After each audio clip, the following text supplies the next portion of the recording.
As you climb down from the mountain, grab your masks. Grab your masks. You will need them. Mountaintop experiences are good. Except you've got to come down. You have to come down from the mountain. Here we are, the last Sunday in Epiphany, and just around the corner is that 40-day trek up the mountain to have a mountaintop experience on Easter. A time of self-examination. We call it Lent, but it's a time of looking inward, a time of penitence, a time of praying, a time to prepare ourselves as we climb higher and higher and higher to get to the mountaintop. And then, if we've made really good preparation, we're there. And what a glorious time Easter can be. That's good. It's all good, except you need to be thinking right now of how you're going to get down from that mountain. Many people like to stay on the mountain, but you can't. It's not advisable either because the air's kind of thin on the mountain. The mountaintop is not where the real life is, and you've got to come down. And when you come down, I want you to know now you've got to grab your masks. Your masks. I think that's what was happening to those disciples. Did you miss that one little verse? As they came down from the mountain, the young fellow needed healing, and in just one sentence, the disciples could not heal him.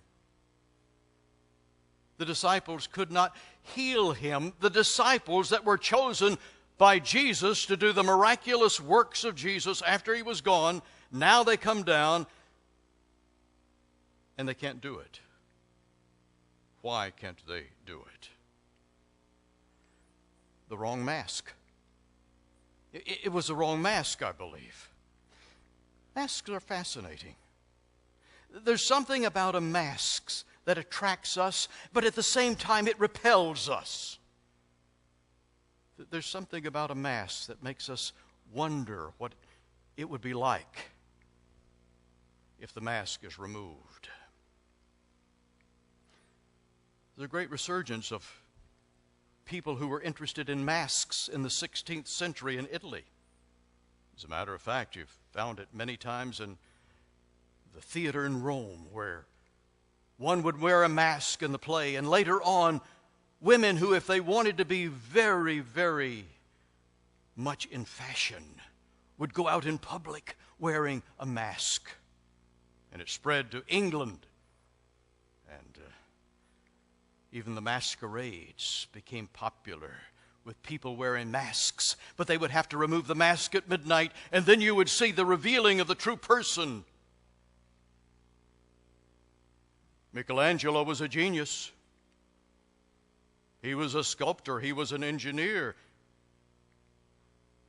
He was an architect. He was a painter. He was a poet. But he couldn't sculpt a mask.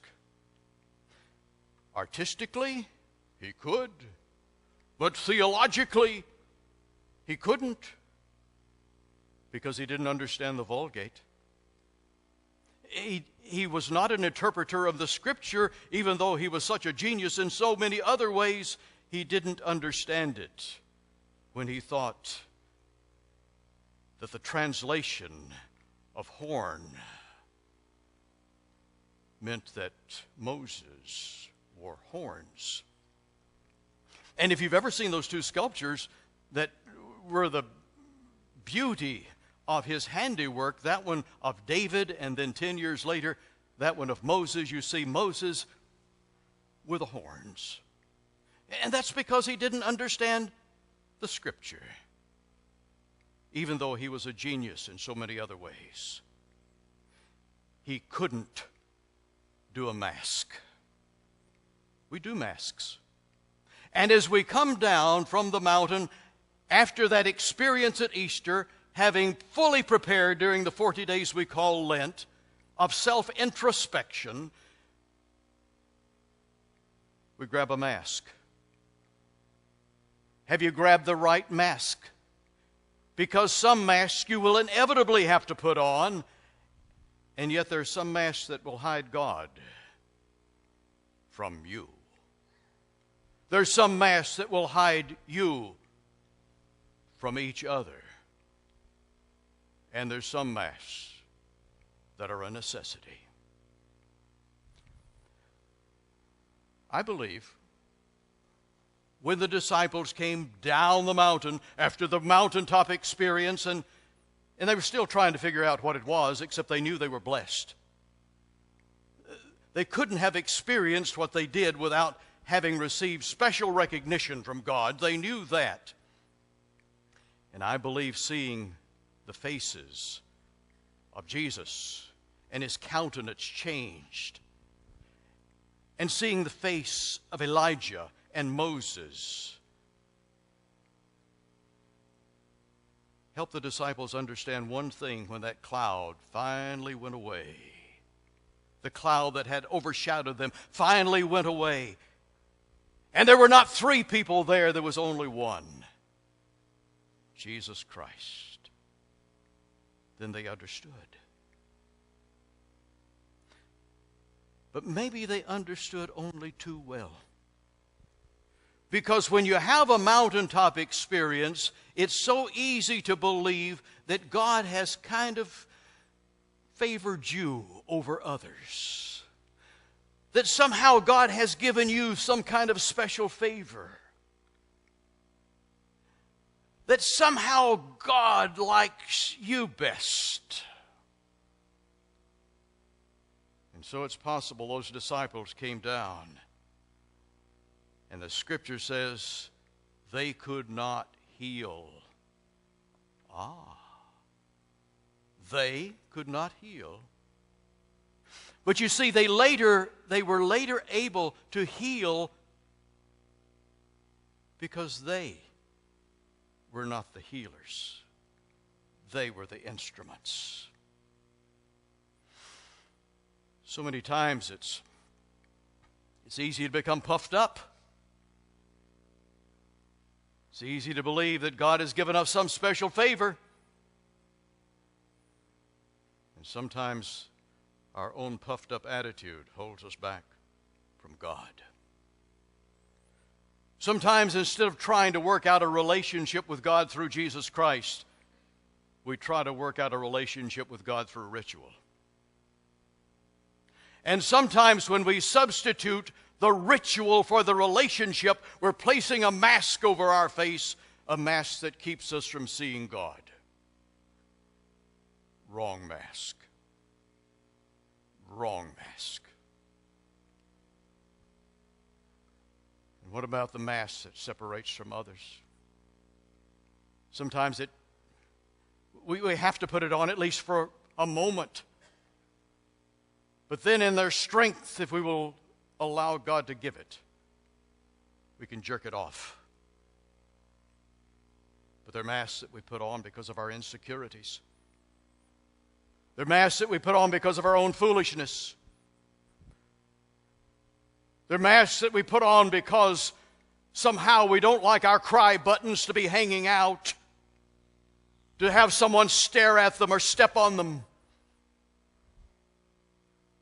So we don't believe we can let others see who we are at that moment. But with strength from God, we can pull them off and say, this is who I am.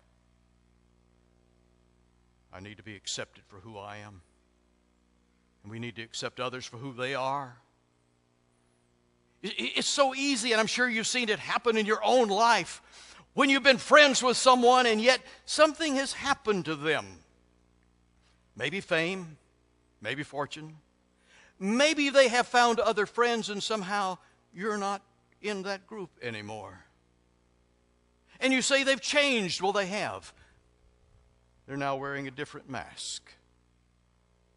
And that will be their mask. You see, there's so many masks that we wear that are tragic. Masks that separate us from God, masks that separate us from each other. But they're masks we must wear. They're masks that are essential. And when we come down from the mountain, we need to understand there are masks that we have to put on. See, we may not want to. Have you ever gone to a retreat? And you have been with others that you knew loved you more than your mama did.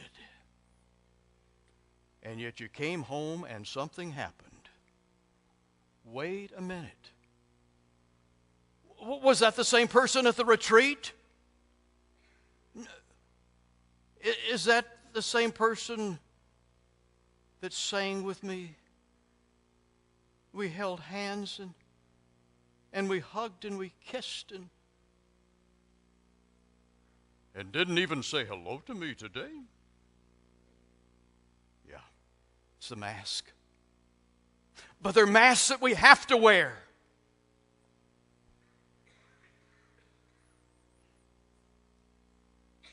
The man who has a sick boy at home, a boy that may be dying, has to go into work. Can't reveal how he really feels because he'll lose his job. And he can't take care of that boy. He can't take care of the family. He's got to put on a mask just to get through life. He has to wear it because not everyone will let us be who we are. What about that waitress?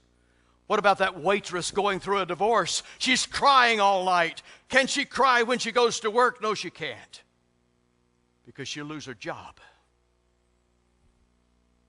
Then she'll be in really big trouble.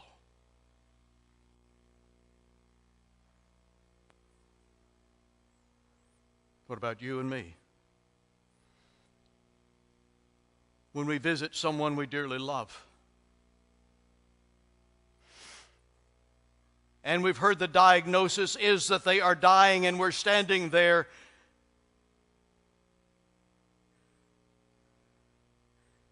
and we want to just let it all out, but we know we can't.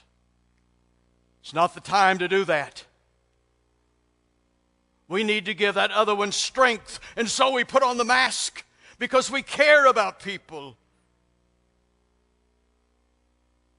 And so, it's something we need to think about, because just around the corner is that 40-day trek. You know, in Scripture, 40 was always a time of testing. We're tested. As we climb up that mountain, we're tested. And then a beautiful experience, the mountain, like Easter. But I'm telling you this ahead of time, because the preparation is so essential for climbing down the mountain. You've got to choose now your masks and which ones you'll have to remove, and which ones, for the love of others, you must retain.